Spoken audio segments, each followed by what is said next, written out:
మనోజ్ డబ్బుల్ని తీసుకుని పారిపోయిన వాణ్ణి కనిపెట్టి ఇంటికి తీసుకువచ్చి డబ్బులు తిరిగిచ్చేలా చేసిన బాలు. థ్యాంక్స్ రా బాలు అంటూ బాలుని హత్తుకున్న మనోజ్, కుళ్ళిపోతున్న ప్రభావతి. అది చూసి ఆనందంలో కుటుంబం.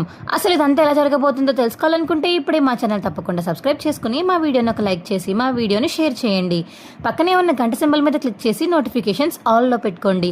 అప్పుడే మేము చేసే వీడియోలు మీకు రోజు వస్తుంటాయి. ఇక అసలైన ఇంటి ఓనర్ రావడంతో మనోజ్ వాళ్ళైతే చాలా బాధపడతారు.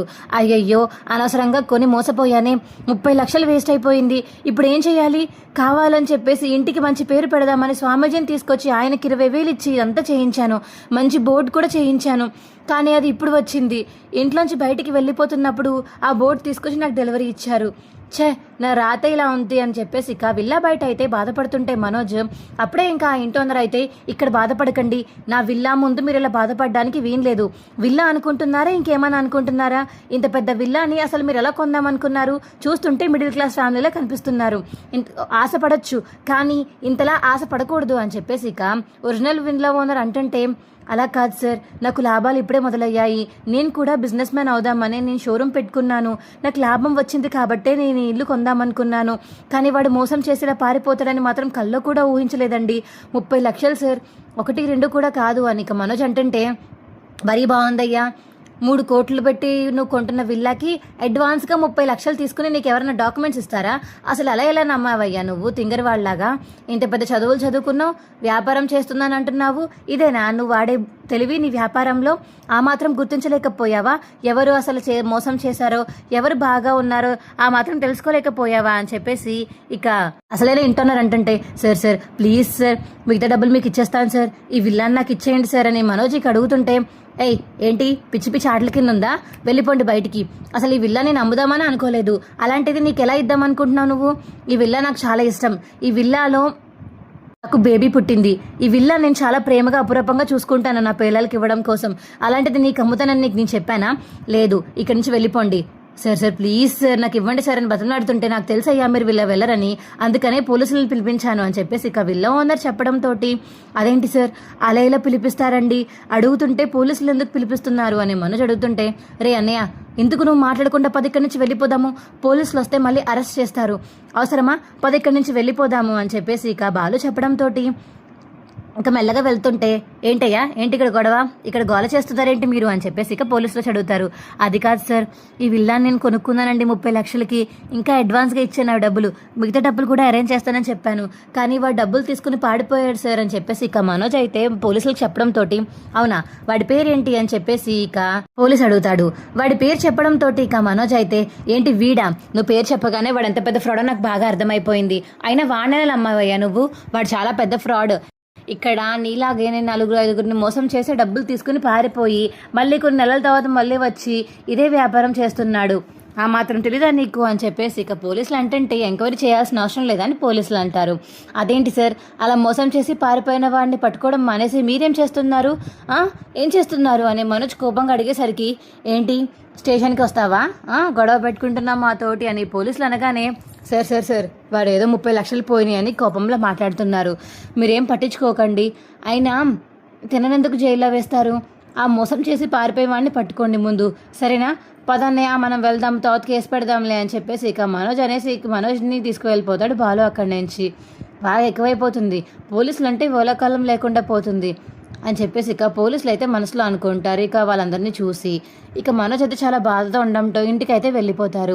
ఇంక ఇంటికి వెళ్ళాక బాలు అయితే తిడతాడు, ఏంట్రా ఆ మాత్రం ముందు వెనుక చూసుకోకుండా ఇలా విల్లాలు గట్ట కొనేయడమేనా, ఆ మాత్రం మిమిత జ్ఞానం కూడా లేదా నీకు అని చెప్పేసి ఇక మనోజ్ని అయితే బాలు తిడుతుంటే, ఏంట్రా నన్ను తిడతావు, నేనేం తప్పు చేశానని, నమ్మిన వాళ్ళదే తప్పు, మోసం చేసేవాళ్ళు ఎప్పటికైనా మోసాలు చేస్తూనే ఉంటారు, అందరూ వాళ్ళని అలా నమ్మకూడదు, నమ్మినా నువ్వు 30 లక్షలు ఇస్తున్నావు కాబట్టి వాడు నిజంగా మంచివాడేనా కాదా అనేది అన్నీ చూసుకోవాలి, అసలు నీ ఫ్రెండ్ మణికంఠ మంచోడేనా, ఈ డీల్ తీసుకొచ్చింది మీ మణికంఠనే కదా అని చెప్పేసి బాలు అడిగేసరికి, అయ్యో బాలు నేను తప్పుగా అర్థం చేసుకోకు, మనోజ్ ఒక స్టేజ్కి వస్తాడు అని చెప్పేసి నేను ఇలాగా అక్కడ తీసుకోమని చెప్పానే, కానీ లేకపోతే అసలు నేను ఇలా తీసుకోమని చెప్పేవాడినే కాదు, మంచి రేటుకి ఇస్తున్నారని చెప్పాను వచ్చి, అదే నా ప్రాబ్లం, అనవసరంగా ఒకళ్ళని నమ్మి నేను కూడా ఇలా డబ్బులు ఇచ్చాను, ఒకవేళ నేనే తప్పు మోసం చేసేలా ఉంటే మీతో పాటు ఎందుకు ఉంటాను బాలు, లేదు నాకు అసలు ఈ విషయం ముందే తెలియదు అని చెప్పేసి ఇక మణికంఠ చెప్పేసరికి ఛే 30 లక్షలు పోయాయి, ఏదో ఒకటేడండి అని చెప్పేసి ఇక బాలు అయితే బయటికి వెళ్ళిపోతాడు. ఇక మణికంఠని తీసుకుని వెళ్తాడు. మణికంఠ, నీకు వాడు ఎలా ఉంటాడో తెలుసు కదా, వాడిని చూసి నువ్వు గుర్తుపడతావు కదా అని చెప్పేసి ఇక బాలు అనేసరికి అవును బాలు గుర్తుపడతాను, వాడు ఎలా ఉంటాడో గుర్తుపడతాను అని చెప్పేసి ఇక మణికంఠ అంటాడు. అవును 24 గంటలు ఇంకా కాలేదు కాబట్టి వాడు ఎక్కడికి పారిపోయి ఉండడు, నాకు తెలిసి ఈ చుట్టుపక్కల ఎక్కడో కొంచెం దూరంగా దాక్కుని ఉంటాడు. ఎలాగైనా సరే మనం వాడిని కనిపెట్టి వాడిని వాళ్ళ డబ్బులు మొత్తం తీసుకెళ్ళి మా అన్నయ్యకి ఇవ్వాలి అని బాలు అంటుంటే, నిజంగా బాలు నువ్వు నిజంగా చూస్తుంటే చాలా మంచి వాళ్ళ అనిపిస్తున్నావు. ఎంత మోసం చేద్దామన్నా మీ అన్నయ్య మిమ్మల్ని, మీరు మాత్రం మీ అన్నయ్యని చాలా గొప్పగా చూసుకుంటున్నారు. ఈ విషయం మీ అన్నయ్యకి అర్థమైతే అంతే చాలు, మీ కుటుంబం అంతా చాలా హ్యాపీగా ఉంటుంది అని ఇక మణికంఠ అంటుంటే, అది మా వాడికి అర్థమైనప్పుడు చూద్దాంలే, కానీ నేను మాత్రం అందరూ మంచిగా కోరుకుంటాను. నేను కోరుకుని వాళ్ళందరూ హ్యాపీగా ఉండాలని కోరుకుంటాను. అప్పుడు షోరూమ్ కూడా నేను వాడు బాగుపడతాడని ఆ షోరూమ్ చూసి వాడి చేతిలో పెట్టాను, కానీ వాడికి అర్థం కాక వాడిని నేను ఇంకా ద్వేషిస్తున్నాను అని, వాడిని తిడుతూ వాడి వ్యాపారాన్ని చూసి నేను కుళ్ళిపోతున్నానని మా ఇంట్లో వాళ్ళు అనుకుంటారు. కానీ నేను ఎప్పుడూ కుళ్ళిపోను.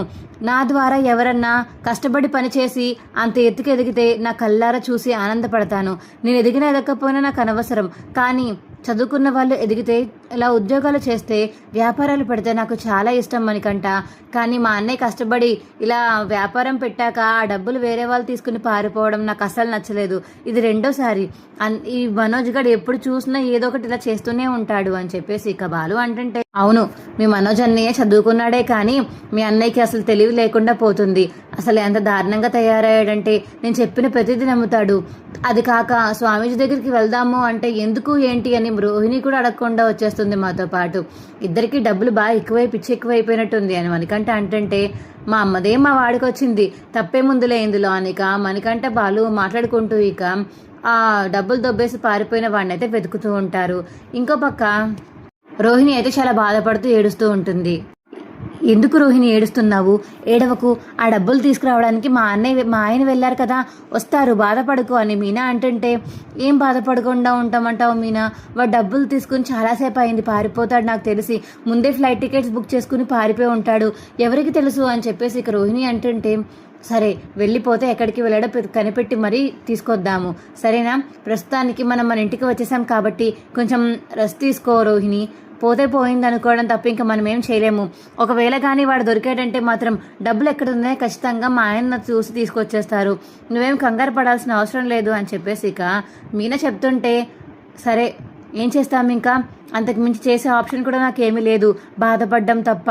10 లక్షలు వచ్చాయి, విల్లా కొన్నాము, హ్యాపీగా సెటిల్ అయిపోయి ఒక డబ్బున్న స్టేజ్కి వెళ్తాము అని ఆశపడి అన్ని మేడలు కట్టుకున్నాను కలలో, కానీ సడన్గా ఇలా అవుతుందని కళ్ళ కూడా ఊహించలేదు మీనా, అందుకే చాలా బాధేస్తుంది అని చెప్పేసి ఇక రోహిణి బాధపడుతుంటే మీనా దగ్గర అప్పుడే ప్రభావతి వస్తుంది.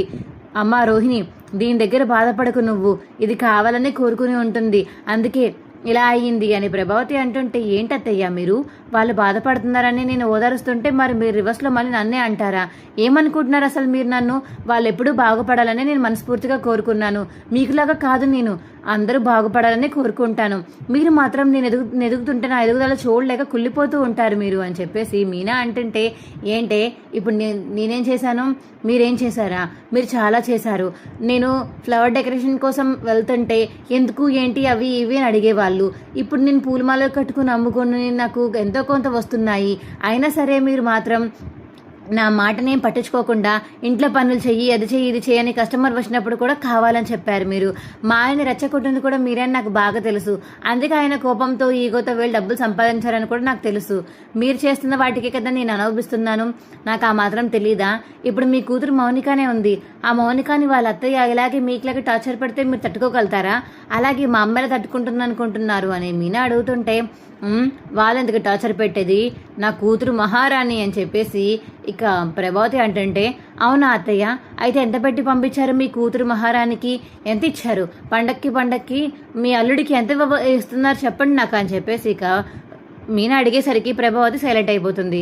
అవును, ఇలాంటి మాటలకు మాత్రం మీకు మాటలు రావు కదా, ఉత్తి వాటికి మాత్రం మీదకి ఎగిరెగిరి పడతారు. ఇంకోసారి మాత్రం నా జోలికి రాకండి. ఏదో పాపం రోహిణి బాధపడుతుంది కదా అని ఓదారొద్దామని చెప్పేసి తను రూమ్లోకి వస్తే మీరు ఇలా చీటీపోటీ మాటలతో నన్ను గుచ్చకండి. నేను కూడా బాధలోనే ఉన్నాను.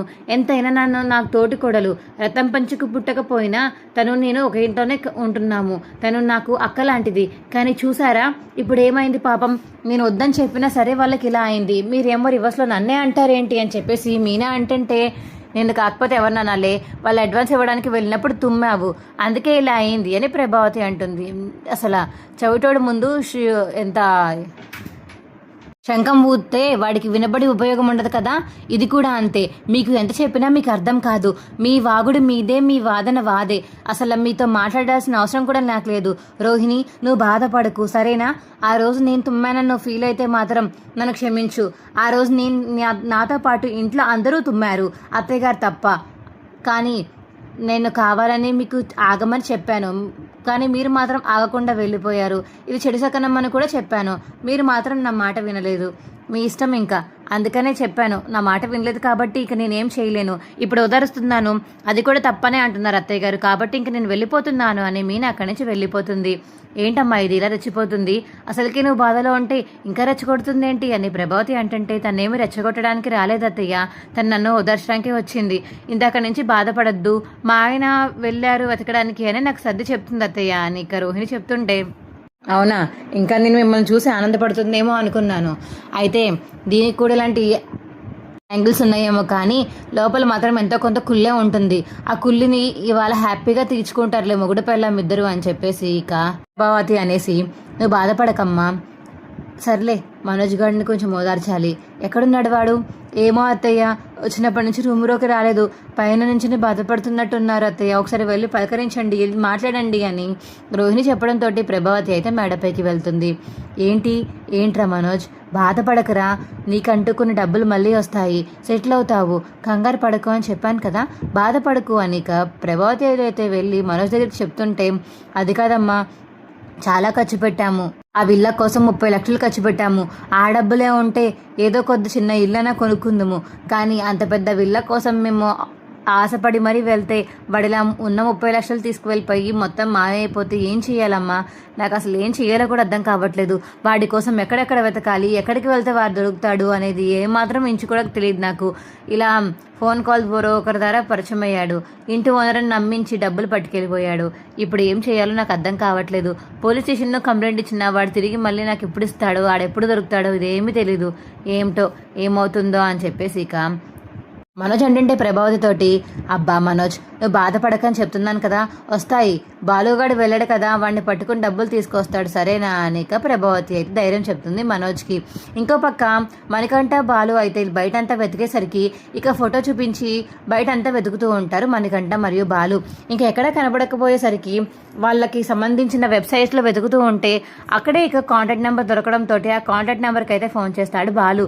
ఇక కాంటాక్ట్ నెంబర్కి ఫోన్ చేసి, చెప్పండి సార్, మీరు సైట్లు గట్టి అమ్ముతూ ఉంటారు కదండి, ఎక్కడికి రమ్మంటారు? నాకు ఒక 10 కోట్ల సైట్ కావాలి, ఇలా విల్లా అయి ఉండాలి అని చెప్పేసి ఇక బాలు కావాలని ఫేక్ కాల్ చేయడంతో ఇంకా ఆయనైతే ఫోన్ కాల్ మాట్లాడుకుంటూ ఇక్కడ రండి అక్కడ రండి కలుద్దామని చెప్పేసి డబ్బులు దొంగతనం చేసిన ఆయన చెప్తాడు. సరే వస్తున్నాం సార్ అని ఫోన్ కట్ చేస్తాడు బాలు. రేయ్, దొంగ దొరికాడు, మన పద్ధతిలోనే మనం వెతుక్కున్నాము, నేను వేరే నెంబర్ కాబట్టి మనోజ్ నెంబర్ నాది సేమ్ కాదు కాబట్టి వీడు కస్టమర్ ఏమో అనుకుని లిఫ్ట్ చేశాడు. చేసిన వెంటనే చక్కటిగా మాట్లాడాడు కాబట్టి వాడికి మన మీద ఏమాత్రం అనుమానం కూడా రాదు అని చెప్పేసి అని బాలు అంటుంటే అడ్రస్ చెప్పడంతో బాలు మరియు మణికంఠ అయితే అడ్రస్కి వెళ్తారు. ఇక బాలు వాళ్ళని కలవడానికైతే ఇంటి ఓనర్ రావడంతో ఇక బాలు వాళ్ళని చూసి ఒకసారిగా షాక్ అయిపోయి పారిపోతుంటే బాలు అయితే ఇక చేసి పట్టుకుంటాడు. ఏరా, ఏమనుకుంటున్నావురా నువ్వు? అసలు నిజంగానే నువ్వు మనిషివేనా? 30 లక్షలు కొట్టేసి పారిపోతావా? అసలు ఆ మాత్రం అమౌంట్ ఎలా కొట్టాలనిపిస్తుందిరా మీకు? అయినా ఎంతో కొంత ఎలాగోలా పని చేసుకొని సంపాదించడం మానేసి ఇలా ఫ్రాడ్ పనులు చేసి దొంగతనం చేసి పారిపోతే వాళ్ళ పరిస్థితి ఏంట్రా? ఇన్ కేస్ ఒకవేళ మీ దగ్గర ఎవరన్నా ఇలా విల్ల కొంటారా అని మీ దగ్గర నుంచి ఎంతో కొంత లాగేసుకుని వాళ్ళు అక్కడి నుంచి పారిపోతే అప్పుడు మీ పరిస్థితి ఏంటి? ఆ మాత్రం ఆలోచించలేకపోయారా? ఒక మనిషిని మోసం చేస్తే వాళ్ళు ఎంత బాధపడతారో ఆ మనిషికి అర్థమై ఉండాలి. మీకు బాగా పిచ్చి ఎక్కువైపోయింది, డబ్బులు పిచ్చి. ఉన్నదానికంటే ఎక్కువ కావాలని ఎక్కువ కోరుకుంటున్నారు. అసలు 30 లక్షలు ఏం చేసుకుంటారా మీరు? 1-2 లక్షలు దొంగతనం చేశారు అంటే అనుకోవచ్చు, కానీ 30 లక్షలు స్కామ్ చేసి పారిపోతారా? పదరా పద అని చెప్పేసి ఇక బాలు అయితే కాలర్ పట్టుకుని తీసుకువెళ్తుంటే, ఎక్కడికి, నేను రాను. నేను ఎందుకు రావాలి? మోసపోవడం మీ అన్నయ్య తప్పు. ఎందుకు మోసపోయాడు? నన్ను ఎందుకు నమ్మాలి? నన్ను నమ్మి డబ్బులు ఎందుకు ఇవ్వాలి? అలా నమ్మకూడదు కదా అని చెప్పేసి ఇక ఆ డబ్బులు దొంగతనం చేసిన వాడు అంటుంటే, ఏంటి ఇప్పుడు నీ గురించి నేను గొప్పగా చెప్పాలా ఏంటి? అయినా మా అన్నయ్య మంచివాడు కాబట్టి నిన్ను నమ్మి డబ్బులు ఇచ్చాడు, లేకపోతే ఎప్పుడో 2 పీకుదును. నాలాంటి వాడంటే ఏది డాక్యుమెంట్స్ చూపించు, అది చూపించు, ఇది చూపించు అని నీ మీద ఎంక్వైరీస్ కేసెస్ మొత్తం పెట్టేవాడిని. కానీ వాడు అమాయకుడు, చదువుకున్న అమాయకుడు కాబట్టి ఏమీ అనలేకపోయాడు నిన్ను. ఇప్పుడు వాడి దగ్గరే డబ్బులు మొత్తం తీసుకుని నువ్వు పారిపోతుంటే వాడు చూస్తూ ఊడుకుంటాడు అనుకున్నావా? మామూలుగా కాదు, పద అసలు ఇంటికి పద నువ్వు అని చెప్పేసి ఇక బాలు అయితే కాలర్ పట్టుకుని కారు ఎక్కించుకుని ఇంకా ఇంటికైతే తీసుకువెళ్తాడు. అందరూ బాధలో ఉన్నప్పుడు ఇక బాలు మణికంఠ అయితే ఆ మనిషిని తీసుకొచ్చి ఇంట్లో ఇంకా అందరికీ చూపిస్తారు. రాయే ఎక్కడున్నావురా ఎదవా? నా డబ్బులు తీసుకుని పారిపోతావా? ఎంత కష్టపడి తెచ్చాను తెలుసారా? నా డబ్బులు ఇవ్వరా, నా డబ్బులు ఇవ్వు అని చెప్పేసి ఇక మనోజ్ అయితే చెంప పగలు కొడతాడు ఇక డబ్బులు తీసుకుని పారిపోయిన మనిషిది. అన్న ఆల్రెడీ తీసుకొచ్చాను బ్రదర్, ఆల్రెడీ బయట ఉన్నాయి, కార్లో ఉన్నాయి, ఆల్రెడీ నేను బాలుకి ఇచ్చేశాను అని చెప్పేసి ఇక ఆయన చెప్పడంతో బాలు వంక ఇంకా అలా చూస్తూ ఉంటాడు మనోజ్ అయితే. సర్లే, మనకి ఇలాంటి సీన్స్ ఏం వర్కౌట్ అవ్వవు, కానీ వాడిని పోలీసుకి అప్పగించి అప్పుడు మిగతా పనులు చూసుకుందాము అని బాలు అంటాడు. అబ్బా అసలు వద్దు సార్, వద్దు, నన్ను పోలీసుల స్టేషన్కి పంపించొద్దు ప్లీజ్ సార్, మళ్ళీ బయటికి రావడానికి చాలా టైం పడుతుంది, ప్లీజ్ నన్ను వదిలేయండి అని చెప్పేసి ఇక ఆ అబ్బాయి అరుస్తుంటే ఇక పోలీసులు అయితే వచ్చి ఆ అబ్బాయిని అయితే తీసుకువెళ్ళిపోతారు. ఇక బాలు లోపలికి వస్తుంటే బాలుని చూసి ఇక సత్యం అయితే చాలా గర్వపడతాడు. రే, మీ అన్నయ్య బాధలో ఉంటే ఇంట్లో కూర్చొని చూస్తూ ఊరుకోకుండా బయటికి వెళ్ళి వాడిని వెతికి పట్టుకున్నా చూడు, అప్పుడే కనబడిందిరా మీ అన్నయ్య మీద నీకు ఎంత ప్రేమ ఉందో ఇప్పుడే అర్థమవుతుందిరా నాకు అని చెప్పేసి ఇక సత్యం అన్నాక, నాన్న మీరేమీ అలా అనుకోకండి, వాడు నా అన్నయ్య, నా రక్తం పంచుకుని పుట్టిన నా తోడబుట్టిన అన్నయ్య, కానీ వాడు అలా బాధపడుతుంటే చూస్తూ ఊరుకోలేకపోయాను. అప్పుడు పాపం తెలియక 40 లక్షలు పోగొట్టాడు, ఇప్పుడు కూడా తెలియకుండా 30 లక్షలు పోగొట్టాడు. వాడిని ఎలాగైనా సరే పట్టుకోవాలి అనే ఆతృతతోనే వెళ్ళాను. అప్పు చేస్తే ఆ అప్పుని తీర్చడం ఎంత కష్టమో నాకు బాగా తెలుసు. అది వీడికి తెలియకూడదనే ఇవాళ నేను వెళ్ళి ఇలా వాడిని పట్టుకొని తీసుకువచ్చాను నాన్న.